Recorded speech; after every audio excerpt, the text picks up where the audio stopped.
In the 1970s and 80s, Asian young people in Britain up and down the country organised themselves to oppose racism. They fought discrimination in factories and mills, campaigned for migrant families, and fought against racists, fascists, and the police who defended them in the streets. This is working class history. Appena alzata, oh bella ciao, bella ciao, bella ciao, ciao, ciao alla mattina. Hi, and welcome back to the WCH podcast. We're going to be making a series of podcasts about Britain's Asian youth movements.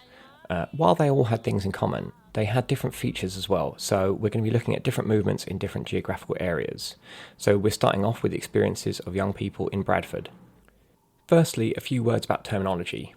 Some people may wonder why this episode is tagged Black History when it's about Asian people. And indeed, that question nearly always comes up when we post content on our social media accounts about this topic. So maybe the first thing to bear in mind is that while race has a very real social existence, it doesn't describe any real and distinct biological categories. So who is considered white or black and what that means is all determined by society at a given point. And in Britain at that time, black was basically used by white racist society to mean everyone not of white European descent. So many black and Asian people took this situation and forged the idea of political blackness as an anti-racist identity to unite all people of colour. The existence today in many UK trade unions of self-organised groups for black workers incorporating all workers of colour is one of the legacies of this. In the US, generally, when people refer to Asian people, they normally mean people from East or Southeast Asia, so places like China, Japan, Korea, or the Philippines. But in the UK, the term Asian generally refers to people of South Asian origin, so mostly from India, Pakistan, and Bangladesh. So in most official diversity monitoring forms, for example, Asian or British Asian will be one category, and Chinese or other will be another. With those initial words out of the way, we can get started. We are very pleased to be joined by author and activist Tariq Mehmood, former founding member of both the Bradford Asian Youth Movement, AYM, and the United Black Youth League, UBYL. Tariq was later a defendant in the trial of the so-called Bradford 12, which was a seminal criminal case in British history in essentially affirming the right of communities to militant self-defence. We're going to go into all that later, but to begin with, we asked Tariq to introduce himself and say a bit about where he's from. As with pretty much any discussion about racism in Britain, its roots lie in its history of empire and colonialism. My name is Tariq Mehmood. I was born in Pakistan, and my family migrated from Kashmir around about 1890. Or perhaps it's better to say they went into exile around about 1890, because as the British Empire was expanding northwards from the south, they captured Punjab, and as a consequence, they captured also Kashmir, which they then sold for £300,000. That meant the land, the livestock, and the people of the area. And so this was done in the Treaty of Amritsar in 1846. And as a consequence of that, the repression that was let loose on the Kashmiri population, or some sections of it for sure, in particular the Muslims of that era, was so that many of us migrated out to what was then British India, or rather that part of the British Indian Empire, and later on which was to become Pakistan. So I was born there.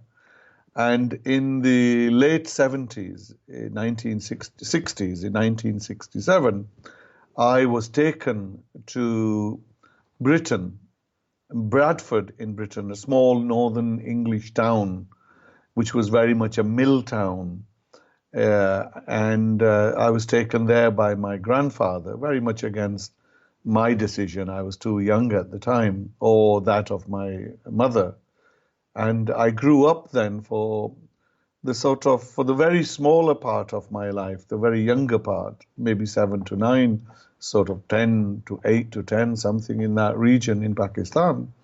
But the remainder of that, then I grew up in Bradford, where I went to school, where I was part of that generation of people, which the powers be of the administrative powers that be of cities like Bradford and other places in England thought it unwise to have too many non-white children in the local schools. So hence we were bussed out.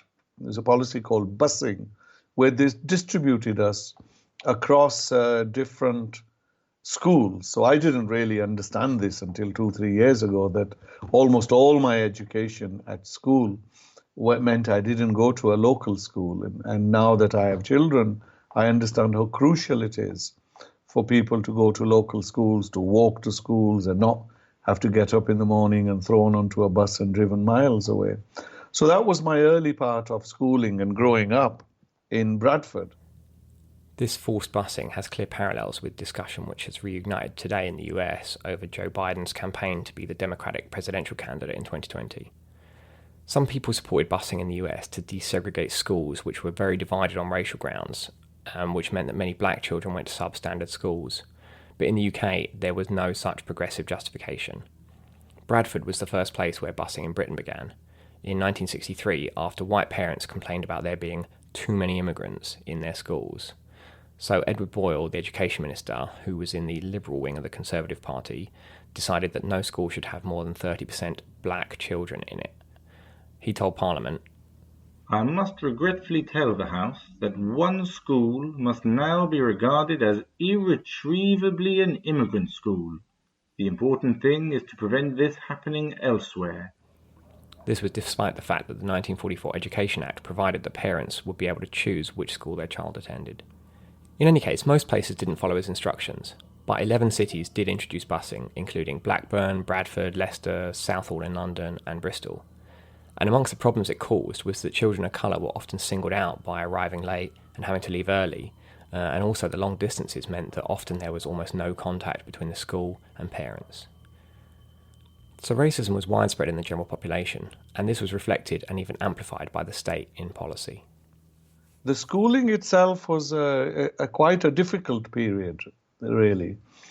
That my images and memories of both my primary and secondary schools are those filled with violence on the playground, before getting to school, certainly by secondary school.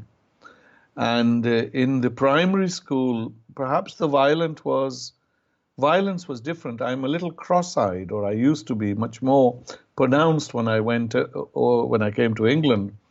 And I felt a lot of bullying, partly to do with the way I looked, or rather my eye looked. But then I realized that it wasn't all to do with my eyes, but a lot to do with my color.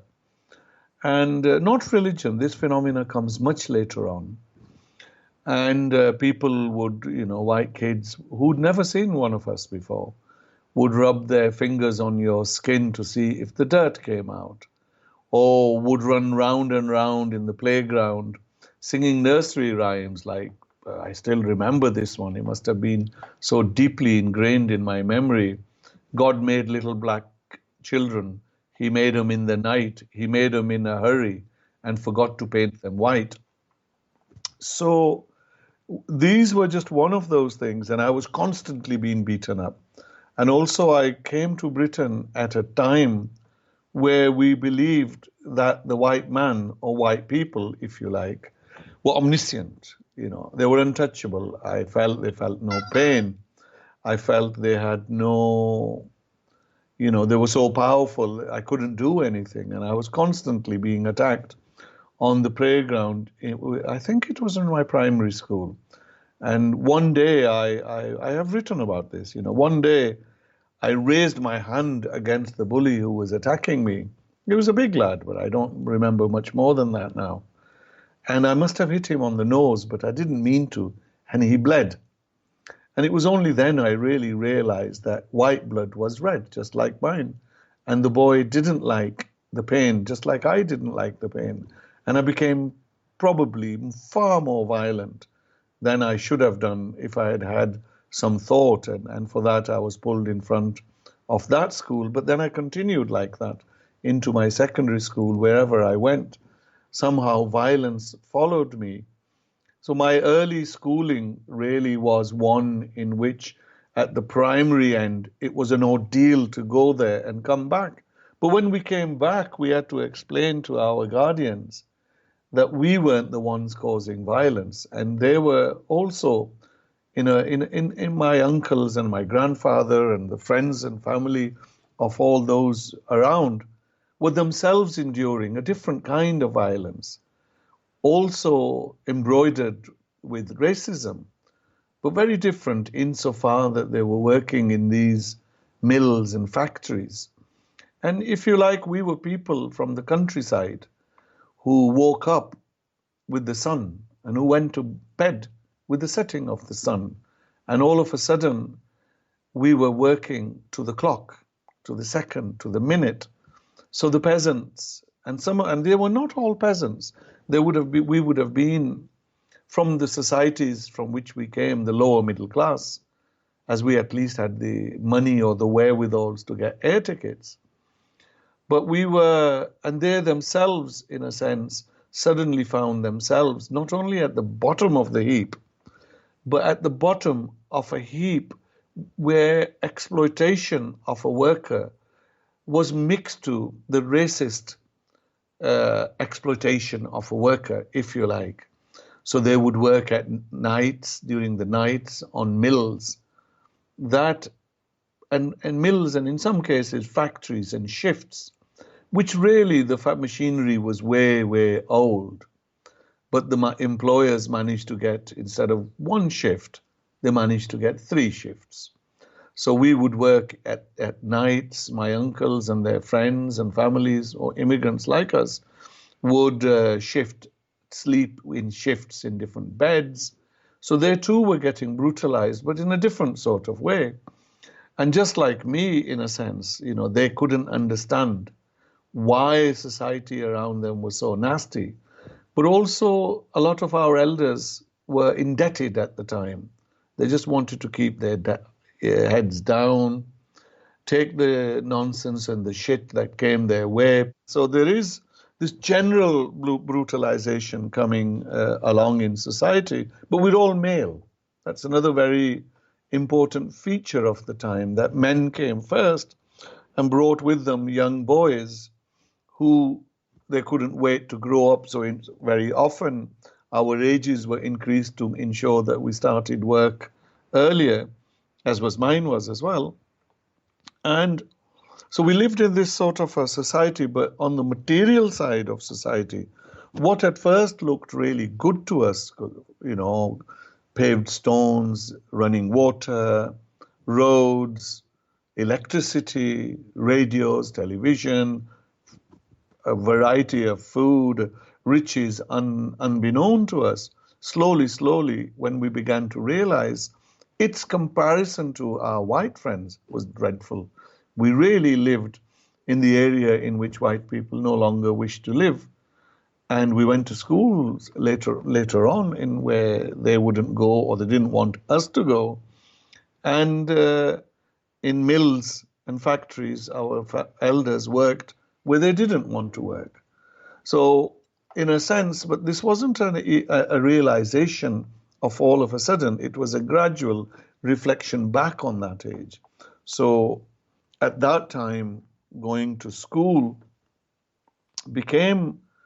to secondary school really became an ordeal.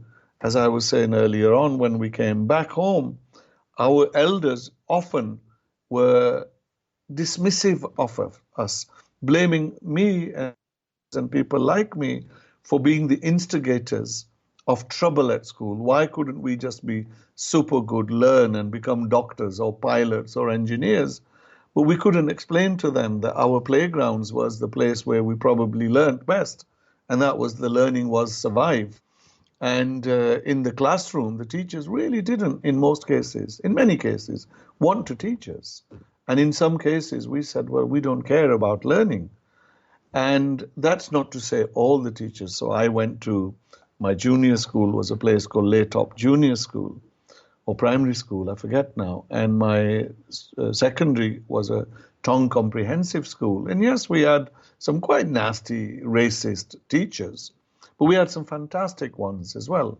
who really showed us that, certainly I learned from the teachers, that racism wasn't skin deep, and it really wasn't about color, because I began to understand my white friends who didn't agree with what was happening to us at school.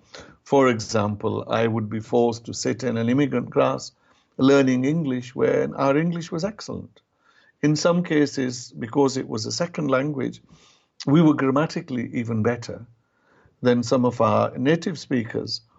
And though I probably wasn't one of those, but my language was very good by this time, we would have to bring, in some cases, relatives to school to explain to the teachers that we actually spoke English. Then we would interpret between English for them so that they could understand. But they had a policy, put all the immigrants in these particular streams, and that was for years. So we would sit together. Teachers were bored.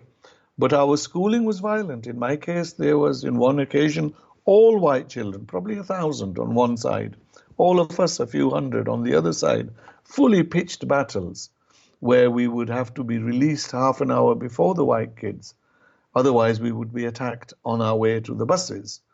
And because the schools were so far away, none of our family could really reach us at that time. And if we got on the buses, very often we would get ambushed because their friends may be on, because they lived in the neighborhoods on there. So that was my sort of early schooling. But what it did teach me was that there wasn't a choice but to fight back.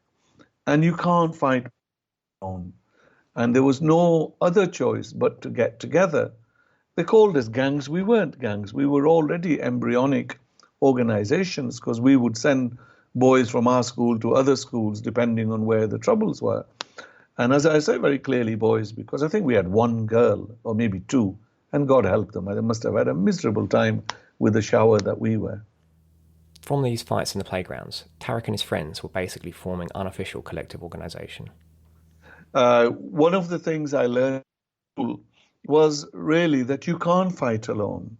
You can fight one person to one, perhaps, but you can't fight 1,000 on your own. And you can't even fight 1,000 with all of you united. The odds are against us. So we needed social organization. And in the process, and very embryonic organizations, like in the playgrounds, we would meet and we would discuss. And we wanted our white friends to come and join us and help us. It was a desperate cry at the time. But they couldn't. Some of them would come crying to me that they were being so heavily bullied to join the white side. And also, this was a period when we would learn very, very quickly that there was no such thing as white, and yet there was. And, these were transformations. But it's very important for me to sort of explain that this isn't all white people, though there were those. I still remember one of the lads crying his eyes out because he was so angry with what was happening, including teachers, and in some cases, in rare cases, some of the policemen. But they'd put us into these areas where we had no choice.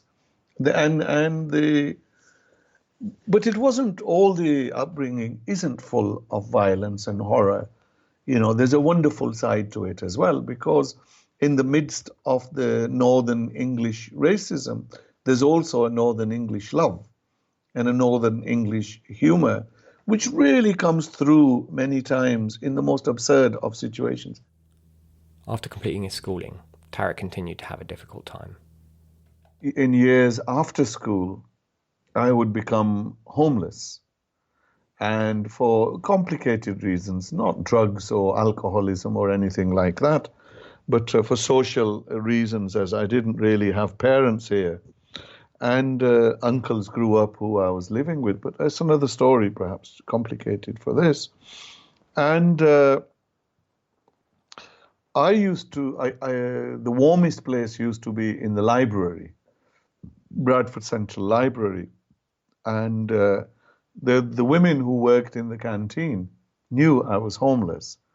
And if I was to go get a tiny bit of soup, I would get enough food with the soup to, survive pretty much most of the day.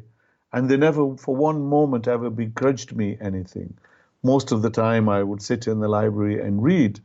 One of the first people who took me who provided a roof over my head. I don't want to name them, perhaps they may not like it, because the father I went to their house and the father was abusedly racist, but the kids weren't, and the mother wasn't. But I was gutted listening to how the family was tearing itself apart. While lots of children of colour were bullied in school, their parents and older relatives were exploited in mills and factories. Black and Asian workers were often given the worst shifts, paid less than white workers, and denied promotions.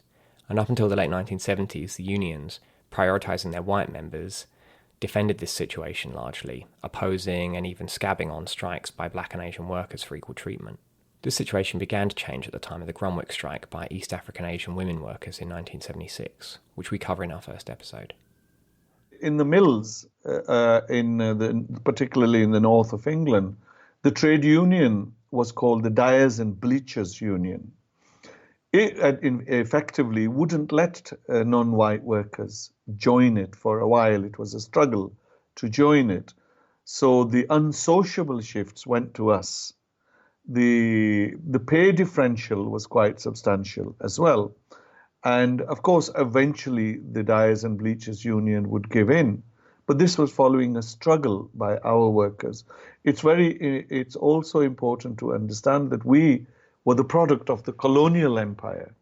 When we come to the metropolis that colonized us, our struggles are not simply economic, though our existence very much is. If a white worker was working, they were looking after themselves and their families. If we were working, we were looking after ourselves, our families here in the UK, but also back home, and getting exploited and getting less money than our counterparts. But eventually we all realized that there is no way for white workers to get anywhere without having a unity with us. And in that sense, the force of circumstances did get us to unite. And what our families and many of us brought was the politics to the economic struggles. We were anti-colonial. We had no choice. Once I learned how much Britain stole from us, why I became poor, and also my family, my father and grandfather were in the British Army. When I was at school, British Army white kids, who had just had the generation in the military, were getting all sorts of benefits. Their mothers were living here, also all these. My mother couldn't come to visit me, and it made me resentful. Why should you have that treatment for one and not for the other? And I became very angry at the empire and how it had, really forced the poverty of my family, which had forced my migration into England. Other aspects of the political situation in Britain at the time shaped the environment in which Asian anti-racist movements developed. I think I was probably unemployed or doing odd jobs at the time when the Asian youth movements come into being. I was, but I think perhaps we should look at what was the economic, social, and political conditions that gives rise to the birth of the youth movements of the late 1970s. So I was one of the founding members of the Bradford Asian Youth Movement. I was also involved, as were many of my colleagues. We were involved in assisting the formation of other organizations up and down the country. So in a sense, it was a movement as opposed to simply a one-off thing in a one-off city. And there were those before it, after it, and at the same time as sort of linked. So if we do a sort of a summary, really, what happens in here? So if the big block of migrants come in round about the sort of mid 60s onwards. So 60s, we can say, onwards. And they're coming for a very simple reason, and that is there's an enormous labor shortage right from sort of the late 50s onwards. But by the time we arrive, certainly I arrive in the 60s, there's another wave emerging. There was a nasty racist politician here called Enoch Powell. in 1968, he gives his speech, The Rivers of Blood, a famous speech that he does, that these country streets will live, but very anti-immigrant, a sort of very much a racist whipping up of the process. This was a really important speech, and while it is well known in Britain, it won't be to many of our listeners, especially young people and people outside the UK, so I think it's important to explain it a bit. Enoch Powell was a prominent right-wing Tory MP who was a minister in the previous government, and in 1968 was Shadow Defence Minister. He made a speech to a Conservative Association meeting in Birmingham on the 20th of April, Hitler's birthday, coincidentally or not, primarily about immigration from the Commonwealth, which included choice lines like, "It is like watching a nation busily engaged in heaping up its own funeral pyre. In this country, in 15 or 20 years' time, the black man will have the whip hand over the white man. As I look ahead, I'm filled with foreboding. Like the Roman, I seem to see the river Tiber foaming with much blood." While he was at it, he also praised the, quote, insight and courage of a racist Labour government minister who was at that time bravely standing up for working people by attacking Sikhs who wanted the right to wear turbans at work. Powell's speech got him kicked out of the shadow cabinet, but opinion polls at the time showed that a big majority of British people pretty much agreed with him, 70-odd%, as around to only about 15% disagreeing. And when he was sacked, a few thousand workers, mostly London dockers with some meat porters and workers in small factories around the country, went on strike in support of him, waving placards saying things like, "Back Britain, not Black Britain." The whole thing was especially ironic given that when Powell was Health Secretary, he actually launched recruitment campaigns for doctors and nurses to come to Britain from Asia and the Caribbean to work for the National Health Service. Interestingly, I think, Powell defended his comments in much the same way as the contemporary alt-right, saying that he wasn't a racialist, meaning that he didn't believe in the inferiority of any race, although again, like some alt-righters, he said that actually he thought that Asians were superior to whites in some respects, for example, intellectually. Although, of course, like the contemporary alt-right, he just didn't want any people who weren't white in the same country as him. As that goes down the decade, it gives inspiration and justification to what we had seen as the sort of big spontaneous fighting that takes place in our playgrounds, in our school, and the day-to-day the bullying and racism and the insidious incidents that would take place. That creates a climate in which political organizations like the Fascist National Front or whole permutations that would come later on, the British National Party or the various extremes, and incidentally all linked to your parts of the world as well within the extreme right in America. And so as this process is going on, there is a corresponding economic decline that is taking place. The mills are closing down. The old, rich British, ruling imperial power is rapidly in a sort of a declining process. And in this declining process, then, we've begun to understand, I mean my generation of people who grew up in this country, so we were no longer living in awe of white skins, but we had learned that actually some of them were as oppressed as us, others needed to fight, and we'd also learned that there was a thing and there wasn't a thing called black and white. I have been called a black bastard more times than I can remember, yet I didn't at first understand what black meant. I began to understand that black was a political term born out of a racist ideology. And that which got us together were our commonalities, so Hindus and Sikhs and Africans, and Caribbeans and Muslims and different gradations from across the world, whether we were Chinese or Arabs, we were black in this society. And we were only black in this society. I wasn't an Asian in Pakistan, and my African friends were certainly not an African in Africa. So we became what we became in Britain. And the American black movement affected us greatly. In particular, the speeches of Malcolm X certainly affected me and I must have read or seen or pretty much everything he said. So in one sense, all that was going on, but I became a socialist. And we all became socialists because, or my close friends did, because it wasn't so much that the world in which we were living was wrong. Well, what's the world we wanted to live in? And also we were confronted by a very serious question. Why did we become poor and the world we're in become rich? Was it God's gift to the white man that you should live in luxury and we should transgress the globe and look for a job here and there? We began to understand that we were poor. We were here first. That was the other question. Why on earth are we doing here? Why was I away from my mother, living on the streets of Bradford, homeless, hiding from house to house, tree to tree? And that's literally how I lived for a little while, or short, I don't know how long it was now, maybe a year or so. And why were we here? We began to realize that we were here, and some of the theoreticians put it very well, because they were there. I'm here because you're there. You were there. You came to me on the back of gunboats and bayonets. I came here on an aeroplane. You occupied us, we came to work in the mills.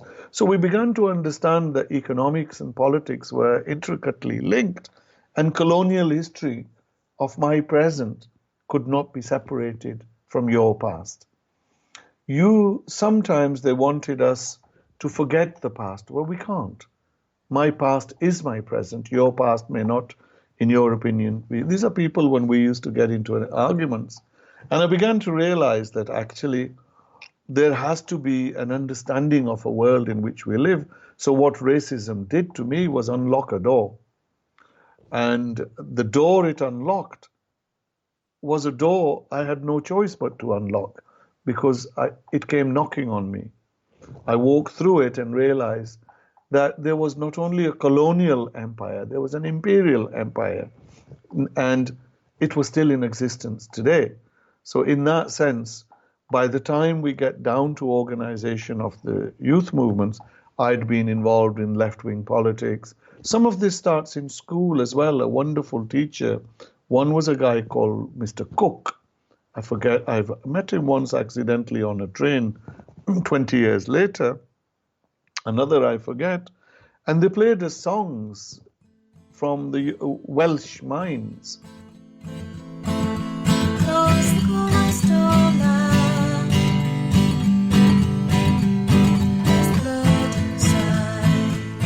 Close the coal house door, love, there's blood inside. Blood from broken bones, love. I forget the rest of it. You can probably find it and play it along inside the interview.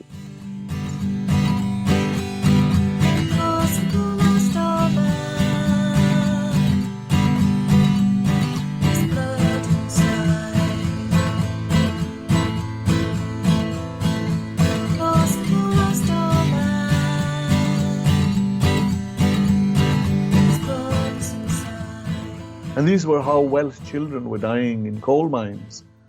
And it began to explain to us that the history, we had to find allies, because the world we wanted to build had to be fought for. It wasn't going to come to us. And we really believed we were going to create this world, because we had no choice but to have that. So at the time when our youth movement in Bradford in particular is going to be formed, we'd had the National Front marching. We had a policy of absolutely no platform policy. I believe me and my friends were not going to let the fascists march through our areas. It was a simple no. We didn't trust the police, and not because we were anti-police at the time, just because of what they were doing to us. We didn't believe they would defend us, and besides, it was our duty to protect our areas. So the very first time there were riots in Bradford, I was involved. I was young, because we would not let them into the fascist march in our areas. The police were, protecting them, allowing them to march have a meeting in our areas, and that would lay the basis of thinking in our heads that, somewhere along the line we needed our own organizations. It wasn't enough to simply be indifferent, why we used to call the white left organization. I was in the International Socialists. One was in, I think, the Workers' Revolutionary Party. One was in the militant group in the Labour Party, of the core group of us who one day buried our differences. Our house was a mess. I'll just take a quick moment to explain some of the groups and concepts which have been mentioned for people who aren't as big lefty or far-right train spotters as me. So the National Front, NF, were the most prominent fascist group in the UK at the time. The leadership, people like John Tyndall, were mostly hardcore neo-Nazis and goose-stepping SS uniform cosplay types, but they were early proponents of the now common tactic of trying to appear reasonable by appealing to white fears of immigration and trying to pull people from those views to the point where they bring up the Jewish question and going to full-blown support for a violently racist and anti-Semitic ideology. Their strategy was based around demonstrating power in the streets through big marches and running in elections where they could, with limited success. On the opposite end of the political spectrum, Tariq mentions three different Trotskyist groups, socialist groups following the general ideology of Leon Trotsky. The International Socialists, who were the forerunners of today's Socialist Workers' Party, SWP, although back then they had a more open structure. The Workers' Revolutionary Party, WRP, were a big group at the time and extremely influential on the left, with a bunch of celebrity members like Vanessa Redgrave, but after several scandals they pretty much collapsed into a small rump which remains today. And the militant tendency, which got expelled from the Labour Party and then became the Socialist Party. The policy of no platform Tariq mentioned is the basic principle of radical anti-fascism. It's based on acknowledging that when fascist organisations are allowed to spread their message, they grow. And this growth fuels violence, beginning with street violence and racist attacks, and ending with genocide. So no platform means taking action to deny fascists any means to spread their message. So if they try to march or hold public meetings or rallies, we need to turn out and stop them. One example of this policy being put into practice was on the 17th of April 1976. If my memory serves me right, the National Front wanted a meeting in Manningham, in a school in Manningham. I lived just off Manningham at the time, and we said no. The fascists will not march in our area. So did our community. I mean, here I'm talking of thousands of people. And the respectable types marched into the city centre to hold a peaceful demonstration. We said, what's the point of having a peaceful demonstration in town? We should be having a demonstration in the streets where the fascists are. So we broke away from the main body of the demonstration. And the police tried to stop us going back to our own streets. And that's where we went. And we went onto the streets. There was a fighting. I wouldn't say a full-scale riot or anything like that. There were police cars overturned, from which we had to rescue some of our friends who'd been arrested. Who did all this now? Memory doesn't serve me well.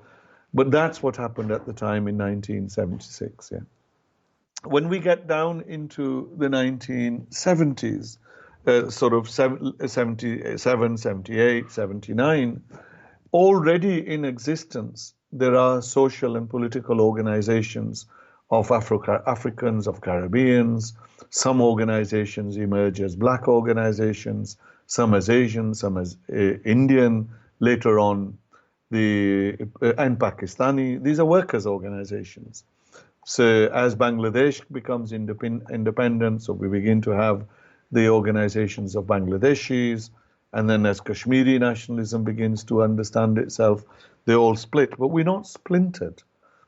We're still part of a broad anti-colonial, anti-imperial movement, which is global, but also we're very much united on an anti-racist front.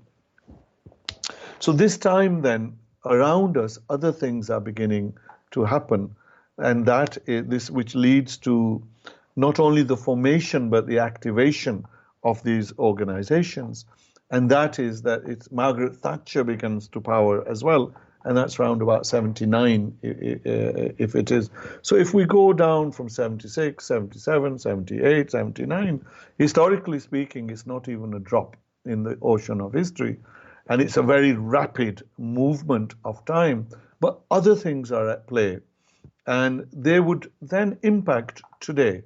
This is the time when the Soviet Union occupies Afghanistan, And this is also the time when we are very active now as Asian Youth Movement in our, round about there, give or take, year up or down.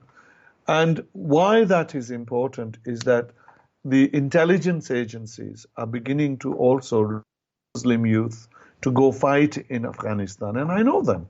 Some are dead. Some of them have come back from that era. These are British intelligence paid for by Saudis, Germans, Americans, all sorts of people. And we are in conflict with these movements because we believe that racism, our fight was now in Britain. And that fight, if you like, we also had the same thing with our Jewish friends. The anti-Zionist Jews and the ones who were beginning to lean more and more to Zionism felt they had to fight anti-Semitism in Israel, which we fundamentally disagreed with. We said that anti-Semitism must be fought where it exists, and that anti-Zionism must be our platform. And today's things are horrible. We had posters which we made, which our anti-Zionist Jewish friends incidentally helped us make and proudly display. We used to say, "Death to Zionism."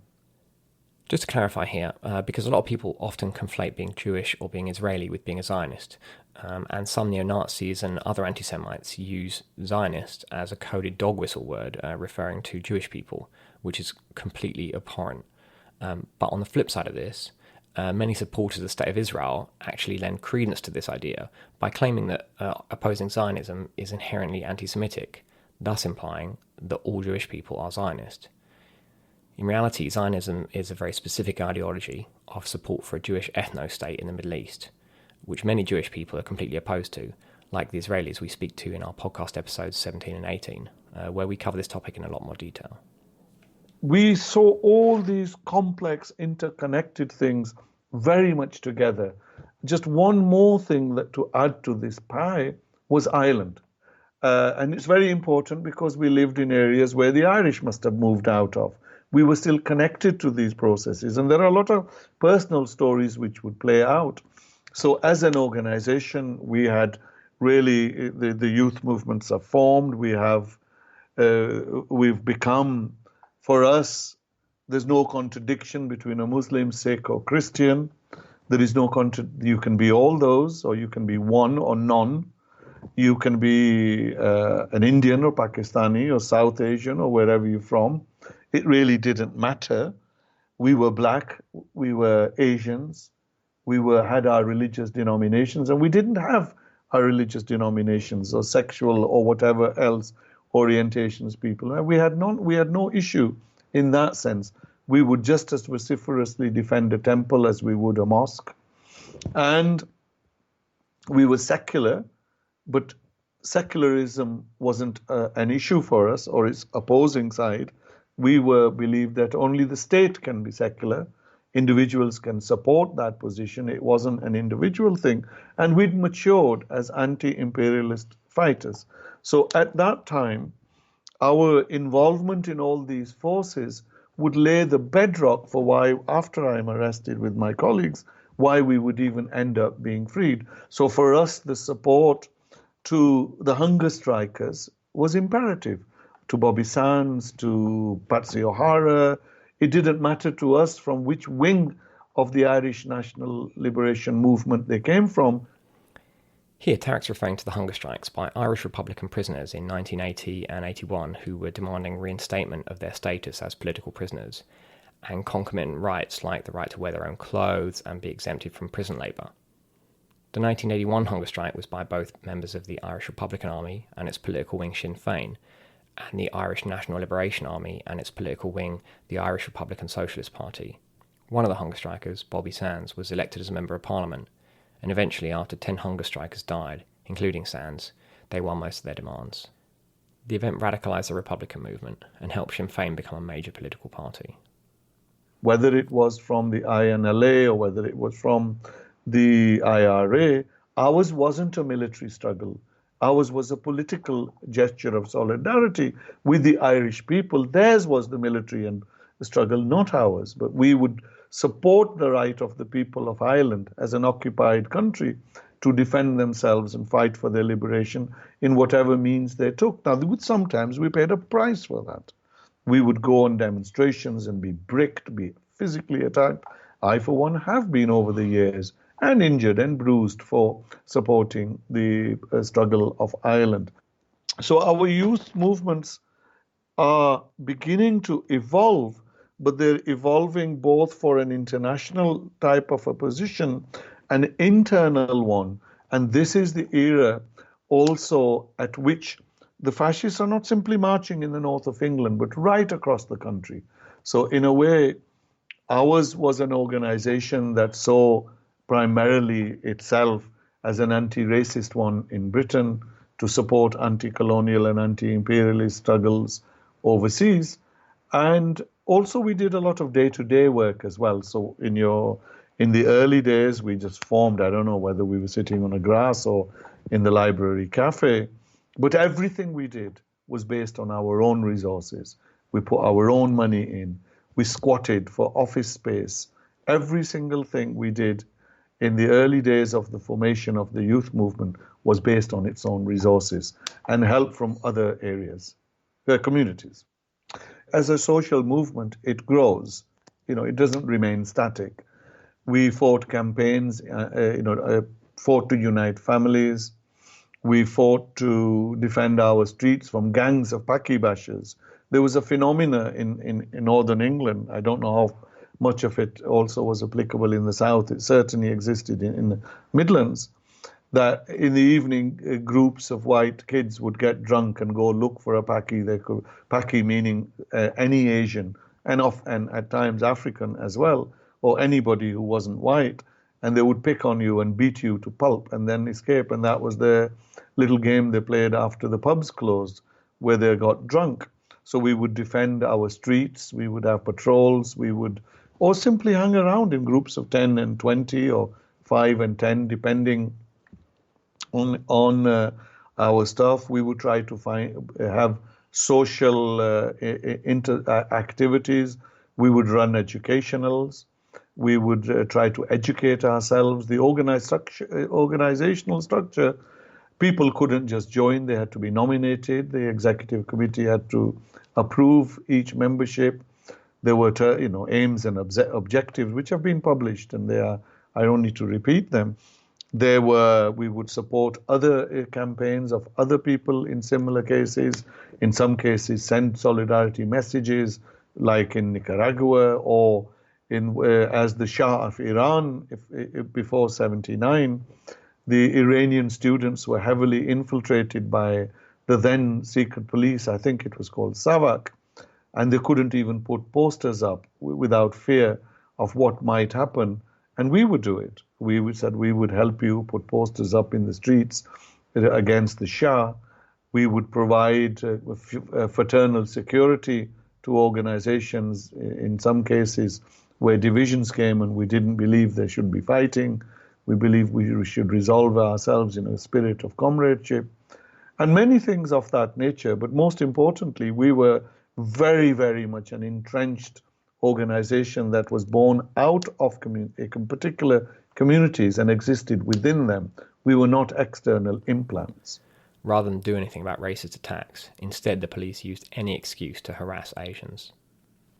Actually, this was also an era, if you remember, perhaps you don't know, of a nasty character called the Yorkshire Ripper. He was going around murdering women. He was from his own area. And there were police patrol cars, very close to where I lived, trying to hunt the Yorkshire Ripper down. These policemen would harass us, knowing full well that the Yorkshire Ripper was white. And it wasn't once, it wasn't twice, it was countless occasions, unnecessary, just do us. And we were constantly like them. There was another political aspect to the Yorkshire Ripper case. The Yorkshire Ripper murdered 13 women and attempted to kill 7 others, many of them sex workers, in northern England, mostly in the mid to late 1970s. The official police response was to tell women not to go out after dark, which not particularly helpful advice, especially for women working night shifts or sex workers. So revolutionary feminists in Leeds began organising a Reclaim the Night women's protest, which ended up taking place in several cities in 1977. Also, we were in conflict with the police on many different levels. Sometimes they would charge people. We did cases like this. We would took discrimination, cases against the police. We won them. I don't think we ever lost a case, anytime we fought a campaign. So the relationships were fraught, but we began also to understand that the police force, whilst consisting of individuals, wasn't run on the basis of the whims of individuals. It was a force of oppression. It was a force at the service of particular classes, of particular groups in society. So we did have these attitudes. However, this is not to say that every policeman on the beat in the Ripper inquiry was a monster. On the contrary, but there were those who were utter bastards. I mean, there's no way to describe them. They really were completely out and out nasty pieces of work. Who knew we had nothing to do with it? We would have probably been overjoyed to catch hold of him, to help and because our people were frightened where we lived. They never knew. So our relationships with the police were never good. They were never good because in those days they would protect the fascists. And, two people marching down the street with 1,000 policemen to protect them, it was ludicrous. And we didn't support, certainly, the idea of freedom of speech to everyone. We did not believe that the freedom of speech, you have the freedom of speech to get up in a crowded cinema and shout fire, start a stampede, and end up killing people. We didn't believe fascists had a right to freedom of speech. And in that sense, we were very determined to stop them having their voices, in those days. Here, there's an important distinction to be made about free speech. While AYM didn't believe in giving fascists the right to organise, they didn't believe in or call for any state bans. Like radical anti-fascists today, they thought that fascists should be legally free to do what they wanted, but at the same time, anti-racists had the right to oppose and try to stop them. No, we didn't. I mean, we did not support the state putting a ban. The reason we didn't, because the state would ban us as well, and more than likely turn the very ban against us. We believed that the only way to defeat fascism was by an organized movement that attacked the ideology which gave it oxygen, and that was racism. We believed that you could not have something simple like an anti-Nazi league, which would come out later on, of which we were very critical. We believed that the primary struggle was the struggle against racism. Without defeating that, you're not going to defeat the fascists. And we believed that we had a duty, not just a duty, but a right to fight them and defeat them. And only through a social organization consisting of the broadest possible of alignment of forces could this movement be stopped. And I think history has proven that that position was correct, given where fascist forces are in the West now. The Anti-Nazi League was a group formed in 1977 by the Socialist Workers' Party and was a pretty broad Popular Front organisation which included Liberals and Labour Party types and advocated voting for parties which weren't fascist. And while parties like Labour or the Conservatives may not have been fascist, they were still racist and enacting racist policies. For example, the Labour government sending in hordes of riot police to beat up the striking Asian workers and their supporters at Grunwick. And their policies also created the conditions in which fascism flourished. Still, AYM clashed directly with fascist groups on a regular basis. Lost track on the number of times we had physical confrontations. Some events were so violent, even now I'd rather not talk about them, but really serious injuries and levels of violence. In Leicester, on the motorways, we had physical punch-up. I remember Martin Webster, and he was the leader of the National Front at the time. I mean, physical, good-on punches at the time. In Brick Lane, when the Rock Against Racism, thousands of people got together by the SWP organised event. On that very day, East London Brick Lane was attacked by the fascists. We had people on Scratchwood Services, which was the last service station on the M1, who were telling us where the coaches were coming. We had people all the way around the East London, where kids were patrolling. They were having physical stick fights with gangs that would come over. So these were not just in small numbers. Our battles were often very, very large. I mean, personal level as well as a social organized one. But very often you don't need to fight once you're politically organized. So this is not, we didn't take the macho approach of some of the youth movements where you had to build your bodies and become big bodybuilders. We felt that the self-defense was a social concept. Even if 5 of you stand on a street corner, 3 people are not going to pick on one person going by. The Paki bashing would stop. They would have to be, and of course we would be armed. We'd have sticks and things hidden here and there, or we would in our own streets be able to call up a lot more people. And very often when you're organized, that's all it takes. They're not going to attack you if you're organized. They're certainly going to think twice if you're armed. And almost certainly if they think you're going to give them what they come to give you, then it hardly ever gets there. But we were, more often than not, that was enough. Just the patrol was enough. We weren't vigilantes. We weren't militias. We were just literally saying, it's our streets. That's it. That's it for part 1. In our next concluding part, Tariq explains how the state attempted to deal with the movement through a combination of repression and co-option. He also talks about the sensational trial of the Bradford 12 and the legacy of the movements today. Our Patreon supporters can listen to this now. For everyone else, it'll be out in the next couple of weeks. This podcast is brought to you by our Patreon supporters, and we are so grateful for the generous support we receive. You can support us as well at patreon.com/workingclasshistory, and in return get early access to episodes, bonus episodes, and other exclusive content. You can also support our work by shopping in our online store, where we've got a variety of radical history books, posters, and merchandise. Check it out at shop.workingclasshistory.com. We've got lots more information, photos and the like related to today's episode on our website, workingclasshistory.com, linked to in the show notes. We also have more information about Tariq's books, including his latest novel, You're Not Here, about a teenager whose brother goes missing in action in Afghanistan. Do you like books? If so, check out our new sister project, Working Class Literature, taking a radical look at literature and fiction. Give them a follow on Twitter at Working Class Lit. That's Working Class LIT. This episode was edited by Daniel Waldorf. Thanks to my occasional co-host Matt for doing the voices of generic posh racists. Catch you next time.